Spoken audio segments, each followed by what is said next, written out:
가장 빠른 백신 접종으로 노 마스크를 선언했던 이스라엘에 다시 경고등이 켜졌습니다. 한 자릿수로 떨어졌던 신규 확진자가 세 자릿수로 올랐고 상당수는 델타 변이 감염자로 추정되기 때문입니다. בואו נחזור לחבוש מסכות במקומות סגורים.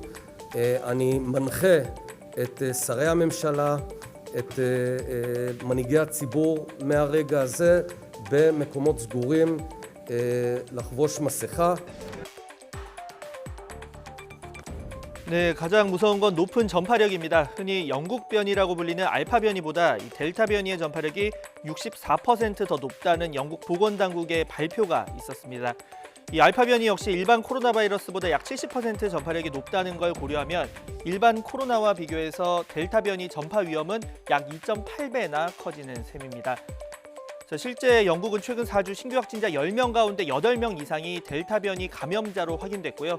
또 인도네시아와 러시아 역시 델타 변이 비중이 80% 이상, 가까운 일본도 25.5%를 기록했습니다.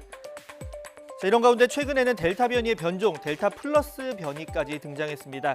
전파력이 높고 폐에 더 강력한 영향을 주며 일부 항체 중화 능력을 감소시킬 가능성도 있다고 인도 보건당국은 경고했습니다. 이미 인도는 물론이고 미국과 영국, 중국과 일본 등 곳곳에서 발견됐다고 덧붙였습니다. 네, 하나 다행인 점은 2차 접종까지 마쳤을 경우 이 백신이 델타 변이 감염 예방과 증상 완화에 유의미한 영향을 준다는 겁니다. 영국의 공중보건국 통계를 보면 2차 접종 완료 뒤 화이자는 87.9%, 아스트라제네카는 59.8% 델타 변이 예방 효과를 보이는 것으로 나타났습니다. 특히 중증이나 병원 입원을 막아주는 효과는 90% 이상으로 분석됐습니다.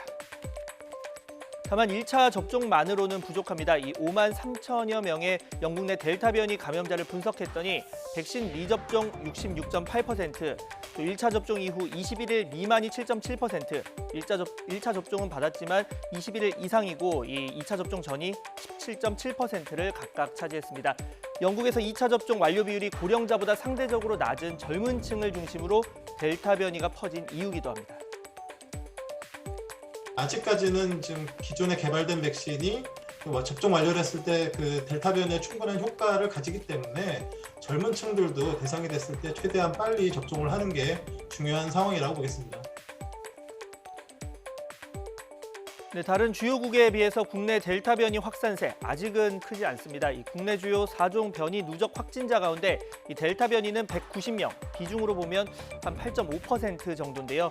다만 높은 전파력을 고려할 때 안심할 수는 없는 상황입니다. 전문가들은 빠른 백신 접종, 또 해외 유입 차단과 함께 백신 2차 접종률이 더 높아질 때까지는 마스크 착용 등 철저한 방역 수칙 준수를 거듭 당부하고 있습니다.